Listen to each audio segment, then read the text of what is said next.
Japan in the late Edo period, Tosa, present-day Kochi Prefecture. There was a man, his name is Manjiro, a very poor man but kind-hearted. His father died early. His mother was also physically weak, so Manjiro worked from a very young age to make a living. That's why he couldn't go to school. He can't read or write very well.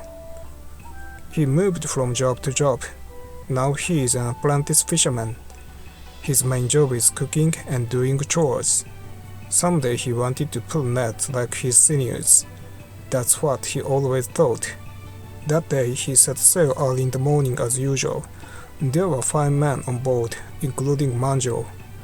As they were pulling the net offshore, a strong wind blew. The boat broke easily and got uncontrollable. They drifted for 5 days and washed up on an isolated island. Fortunately, the 5 men were safe and unharmed. They tried to survive there for a while, hunting wild birds, ate seaweed, drank rainwater. About 5 months had passed since the accident. One day a ship approached the island, and to their surprise, the ship arrived at shore. It was an American whaling ship. They came to this island by chance in search of food. Manjiro and his friend explained with gestures. Captain Whitfield understood. He decided to help Manjiro and the others. But there was a problem.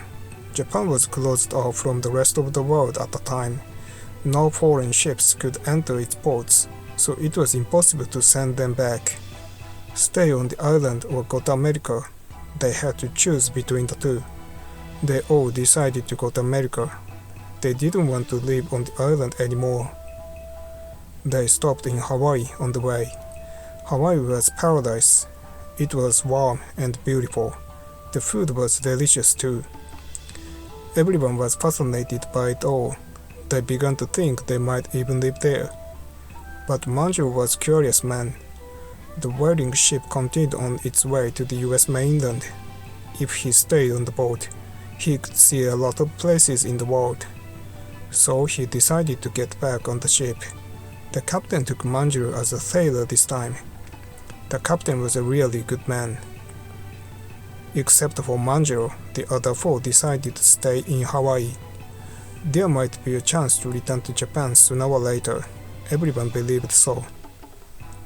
Manjiro became a whaleman and worked hard. He was still young and a quick learner. He began to understand English a little better. The captain liked Manjiro. The American crew also took good care of him. May 1843, the ship returned to the port in Massachusetts mainland. At that time, the US was modernizing. Manjiro was amazed at everything. The captain adopted him and decided to take care of him. Manjiro was allowed to attend a local elementary school. He studied English hard among the small children. He became proficient in basic English conversation. Then he went on to advanced education. He studied navigation and shipbuilding at a technical school. He was as diligent and quick to learn as ever. He graduated from school at the top of his class. But it wasn't all good. He experienced racism. He was bullied at times. But he never gave up studying, because the captain gave him the opportunity. After graduating school, he went to see the captain, but the captain wasn't home. He had gone on another whaling voyage. Now that he had finished school, he had to work. There was a job opening for a tub maker, so he applied for it. He made many tubs for a while. The shipbuilding skills he learned were not used. One day a fellow sailor visited him. That was Davis. They had worked together on the captain's ship. He told Manjiro he was going to be a ship's captain. He invited Manjiro to join his crew. Manjiro immediately agreed. Now he could use the navigation skills he had learned. For the next few years, he sailed as a whaler.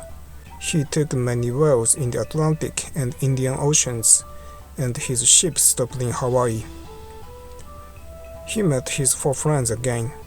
They had settled into the local way of life, but one of them was suffering from an illness. Next year, he would die in Hawaii. After a long voyage, the ship returned to the mainland, and he met again the captain, who had returned from the voyage. The captain cried when he saw Manjiro, who had grown up to be a strong man. After returning home, Manjiro had some time to think. Should he continue to live as an American? He was worried about the family he had left behind in Japan. Up to now, he had lived with youth and curiosity, but now, as an adult, he began to think about his family. But returning home would not be easy. Japan was closed off from the rest of the world, and there was not enough money for him to travel. There was nothing he could do about the closed policy, but he could save some money for now. He looked in the newspaper for a job. Then he read about the gold rush. If he went to California, he would be able to get gold. He took a ship on California, up the Sacramento River and into the mountains by rail, and he got a mining job in a gold mine. Luckily, he could get enough money by a few months. Then he went back to the town and took a ship. The ship was headed to Hawaii. He arrived safely in Hawaii, and he met again with his old friends. Unfortunately, one of them had passed away due to illness. Manjiro told his friend that he was thinking of returning home. Two of them said they would go with him. The remaining one had decided to spend the rest of his life in Hawaii. Manjiro made a plan. First, go on a ship to Shanghai, change to a small boat near Ryukyu, and then land in the Ryukyu Islands. This was the plan he decided to go with. He bought a small boat with his savings and named it Adventure, and then loaded it onto a ship bound for Shanghai. They were ready to go. They unloaded the boat near Ryukyu as planned. They succeeded in landing safely in Ryukyu, Japan for the first time in 10 years. They were alerted by officials, but treated well. They were sent to Satsuma and then to Nagasaki in order. In Nagasaki, they were interrogated by the security authorities. They stepped on a piece of paper with a picture of Jesus on it. That was to confirm they were not Christians. Manjiro stepped on it with no problem. He was detained in Nagasaki for about a year. His belongings were confiscated by authorities. It was a severe interrogation. Finally, he was moved to his hometown, Tosa. Even in Tosa, he was detained. After 2 months, he was allowed to return home. He saw his mother again in his village. Everyone was surprised because they had thought he was dead. Manjiro was relaxing at home. Then a government official appeared on the doorstep. Manjiro was panicked. He thought he was going to be detained again. But the official told him, "From now on, you'll be a samurai." A samurai is, in other words, an official of the clan. In those days, the status system was very strict.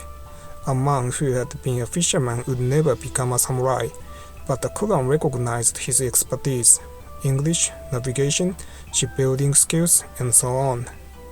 Manjiro became a teacher at the clan school. He taught mainly English, and he introduced things that were not yet in Japan. But the railroad could not be explained in words, so he drew pictures, but he was not very good at drawing. Anyway, Manjiro continued to teach the student diligently. Some of his students became famous later. One day, an official from Edo came. He was ordered to work in Edo. The shogunate was looking for an interpreter.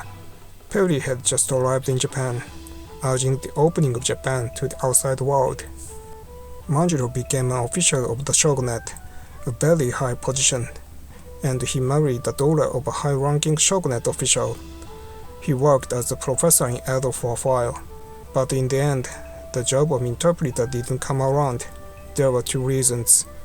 One is the suspicion of spying. Manjiro was very fluent in American English. No one else could understand what he said. That's why some people were suspicious. The other reason was jealousy. Before Manjiro came, English was not directly interpreted. It was translated into Dutch and then into Japanese. The Dutch interpreters were afraid of losing their jobs. In 1860, the shogunate officials came again. This time he was ordered to go to America, interpreter for the diplomatic corps. He gladly boarded the ship. The ship was like home to him. 9 months later, he returned to Japan after a successful mission. After that, he continued to board ships for research and whaling. He also taught in Satsuma and Tosa. Manjiro was an honest man and getting a powerful position in the shogunate. In 1870, the shogunate officials came again. This time he was ordered to go to Europe to observe the war. He immediately raised his hand because he loved to sail abroad. They crossed the Pacific and arrived in San Francisco. From there, they took the railroad to New York City. And there he met the captain again. It had been almost 20 years. The delegation arrived in London, but just before the tour, Manjiro became sick, so he returned home alone. After returning home, Manjiro recovered, but he was no longer able to sail, so he returned to teaching as he had done before. The new Meiji government invited him to become a politician, but he turned it down and lived quietly the rest of his life. Sometimes, remembering his poor childhood, he helped the poor and needy. He died in 1898 at the age of 71. He lived well and long. He traveled the world to deepen his insight and accomplished the great task of passing it on to future generations. His dying face was serene. Thank you for watching until the end. I'll be very happy if you like this video and subscribe to my channel.